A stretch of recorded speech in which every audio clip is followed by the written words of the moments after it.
പോയിട്ട് എന്താ ഇവള് വരാത്തെ? ഈശ്വര, എന്നോടുള്ള ദേഷ്യത്തിന് അവള് കാട്ടിലേക്ക് തിരിച്ചോടിയോ?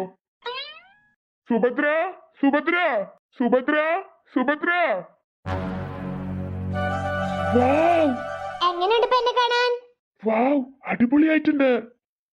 എന്നാ ഈ ഡ്രസ് പാക്ക് ചെയ്യാം അല്ലേ? സുഭദ്ര, ഇത് തന്നെ മതിയോ നിനക്ക്? അയ്യോ രാമ, എനിക്കിത് വേണ്ട. ആ, അതെന്താ? അച്ഛൻ കണ്ട എന്നെ കൊല്ലും. അതിന് അച്ഛൻ കാണില്ലല്ലോ. ഇത് നമുക്ക് വല്ല കവറിലിട്ടിട്ട് പോകാം. അയ്യോ വേണ്ട വേണ്ട, എങ്ങനെങ്കിലും അച്ഛനെന്ന് കണ്ടുപിടിച്ചാ പിന്നെ എന്റെ അന്ത്യമായിരിക്കും വന്ന്. പിന്നെ എന്തിനാ നീ ഇതിപ്പോ എടുത്തിട്ടെ? അത് പിന്നെ രാമനെ അത്രയും നിർബന്ധിച്ചതുകൊണ്ട്. സാർ, അപ്പൊ ഈ ഡ്രസ് പാക്ക് ചെയ്യണ്ടേ? ഒരു മിനിറ്റ്, ഞാൻ ഇപ്പൊ പറയാം. ശരി സാർ. സുഭദ്രേ, ഞാനൊരു കാര്യം പറഞ്ഞോട്ടെ? എന്താ രാമ, പറഞ്ഞോളൂ. കുറച്ച് ദിവസം കഴിഞ്ഞാ ഞാൻ എന്തായാലും ഈ കാട്ടിൽ നിന്ന് പോകും.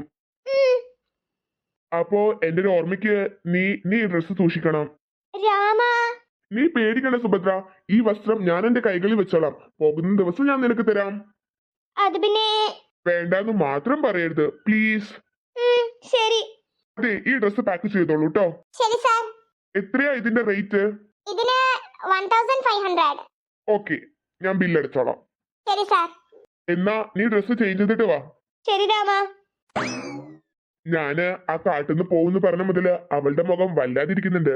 അവൾക്ക് നല്ല സങ്കടമുണ്ട് ഞാൻ അവിടുന്ന് പോകുന്നത് ആലോചിച്ചിട്ട്. എനിക്കറിയാം സുഭദ്ര, നീ എന്നെയും സ്നേഹിക്കുന്നുണ്ട്, ഞാൻ നിന്നെയും സ്നേഹിക്കുന്നുണ്ട്. എന്താ ഇപ്പൊ സമാധാനായില്ലേ? ഇപ്പൊ എനിക്ക് സമാധാനായേ. ഞാൻ പറഞ്ഞല്ലേ നിന്നോട് വെറുതെ ചുമ്മാ പേടിക്കണ്ടെന്ന്. എന്നാ ശരി, നിന്റെ അച്ഛനുണ്ടല്ലോ, ഞാനൊന്ന് പുറത്തു വിടട്ടെ. രാമ, എന്തേ? അത് പിന്നെ. സുഭദ്ര, എന്താ? പറഞ്ഞോളൂ. അത് പിന്നെ വേറൊന്നുമല്ല. എന്താ ഒരു നാണം പോലെ? എനിക്ക് എനിക്ക് ഇയാളെ. ആ, എനിക്ക് ഇയാളെ? പറ സുഭദ്ര. പറഞ്ഞാലോ? എന്റെ മനസ്സിന് ഇനി പിടിച്ചു നിൽക്കാൻ പറ്റില്ല. ഞാൻ ഒന്നും നോക്കുന്നില്ല, ഞാൻ പറയാൻ പോവാ.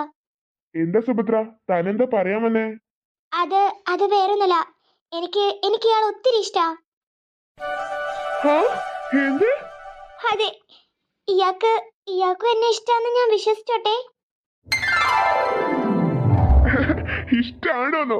എന്ത് ചോദ്യം അത്? എനിക്ക് തന്നെ കണ്ടുപോയി ഇഷ്ടായി. Rama, I love you so much. എനിക്കും ഇയാൾ ഒത്തിരി ഇഷ്ടാ. പക്ഷേ ഞാൻ ദേവി ആയതുകൊണ്ട്. നീ എന്തിനു പേടിക്കണം? നിനക്ക് ഞാനില്ലേ? രാമ, നീ പറഞ്ഞു വരുന്നത്? എനിക്കറിയാമായിരുന്നു നീ എന്നെ സ്നേഹിക്കുന്നുണ്ടെന്ന്. അതുപോലെ എനിക്കും അറിയാമായിരുന്നു രാമന് എന്നെ ഇഷ്ടാണെന്ന്. അതെനിക്ക് മനസ്സിലായിട്ടുണ്ട്. പക്ഷേ രാമൻ അറിയാലോ എന്റെ അവസ്ഥ. എനിക്കെല്ലാം അറിയാം. ദേവി ആയതുകൊണ്ട് എന്നെ ആരെ കൊണ്ടും ഇവർ വിവാഹം കഴിപ്പിക്കില്ല. എല്ലാം രാമൻ അറിയാലോ. അത് മനസ്സിലുള്ളോണ്ടാ ഇത്രയും നേരം ഞാൻ പിടിച്ചു വെച്ചത് ഒന്നും പറയാതെ. എല്ലാത്തിനും ഒരു പരിഹാരം ഉണ്ടാവും. ഇതുവരെ എത്തിയില്ലേ? താൻ പേടിക്കാതിരിക്കേ. ആണുണ്ട് നിന്റെ കൂടെ. ഓക്കെ, ശരി. എന്നാ പിന്നെ ഞാൻ നിന്റെ അച്ഛനെ ഒന്ന് പുറത്തു വിടട്ടെ. ആ രാമ, വേഗം പോയി പുറത്തു വിട്. നീ അപ്പോഴത്തേക്കും വീട്ടിലേക്ക് ഓടി കേട്ടോ. ശരി ശരി. എടോ, തുറന്ന് വിടട എന്നെ. എത്ര നേരെ ഞാൻ ഇതിനുള്ളിൽ കിടന്ന് അലർന്നു. മോനെ, ഇറങ്ങിക്കോ. ആരാ അത്? ആരായാലും ഞാൻ വെറുതെ വിടില്ല. ഏത് തെണ്ടിയാ ഇതിനുള്ളിൽ എന്നിട്ട് പൂട്ടിയത്? എല്ലാത്തിനും ഞാൻ കാണിച്ചു തരുന്നുണ്ട്.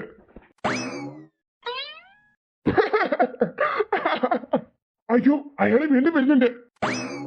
എന്നാലും ഏതവനാണോ എന്നെ ഇതിലിട്ട് പൂട്ടിയത്?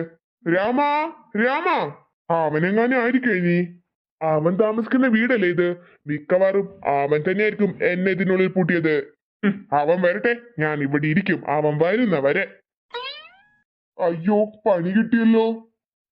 ഐഡിയ. ഇനി കുറച്ച് അഭിനയമാവാം.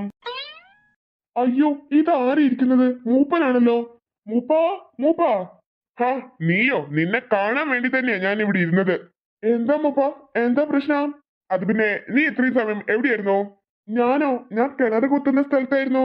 സുഭദ്രയോ? സുഭദ്രദേവിയും എന്റെ കൂടെ ഉണ്ടായിരുന്നു. എന്നാരാ ഇതിനുള്ളിലിട്ട് പൂട്ടിയത്? അയ്യോ മൂപ്പൻ ഇതിനുള്ളിലായിരുന്നോ? അതെ, പൂട്ടിയവൻ തന്നെ എന്നെ തുറന്നു വിട്ടു ചെയ്തു. ആണോ? ആരാ അത്? അത് നീയല്ലേ? അയ്യോ മൂപ്പ, ഞാനോ? ഞാനൊന്നുമില്ല. എനിക്കെന്തിനാ മൂപ്പനെ ഇതിനുള്ളിട്ട് പൂട്ടിയിട്ട്? അതൊന്നും എനിക്കറിയില്ല. നീ താമസിക്കുന്ന വീടല്ലേ ഇത്? ആ, അതെ. നീയല്ലാതെ പിന്നെ ആര് വരാനാ ഇവിടേക്ക്? അയ്യോ മൂപ്പ, ഞാനൊന്നുമല്ല. നീ ഇന്നലെ ഇവിടെയായിരുന്നു താമസിച്ചത്? ഏയ് അല്ല. പിന്നെ എവിടെയാ? ഞാൻ ഞാൻ അവിടെയുള്ള ഒരു മരത്തണലിലാ താമസിച്ചത്. ഹാ, ആണോ? ആ, അതെ. പക്ഷേ സുഭദ്ര പറഞ്ഞത് നീ എവിടെയാ താമസിച്ചെന്ന്. അയ്യോ, സുഭദ്ര പറഞ്ഞത് ശരിയാ. പക്ഷേ ഞാൻ ഇവിടെയല്ല താമസിച്ചത്. അതെന്തുകൊണ്ട് നീ ഇവിടെ താമസിച്ചില്ല? അത് പിന്നെ മൂപ്പാ. ഉം എന്താ? ഇന്നലെ ഒരു സംഭവം ഉണ്ടായി. എന്ത് സംഭവം? ഇവിടെ ഇവിടെ ഒരു ഭൂതമുണ്ട്. ഹാ? എന്ത്? ഭൂതോ? അതെ മൂപ്പ, ഞാനിവിടെ ഒരു ഭൂതത്തിനെ കണ്ടു. അതുകൊണ്ട് ഞാൻ പിന്നെ ഈ വീട്ടിൽ നിന്നില്ല. ഞാൻ അവിടെയുള്ള മരത്തണലാ കിടന്നുറങ്ങിയ ഇന്നലെ രാത്രി മുഴുവൻ. ആ, നീ സത്യാണോ ഈ പറയുന്നേ? അതെ മൂപ്പ. ഓ ഈശ്വരാ. ചിലപ്പോ ഇന്നലെ ഞാൻ കണ്ട ആ ഭൂതം തന്നെയായിരിക്കും മൂപ്പൻ എവിടെ ഇട്ട് പൂട്ടിയത്. എന്റെ ഈശ്വരാ.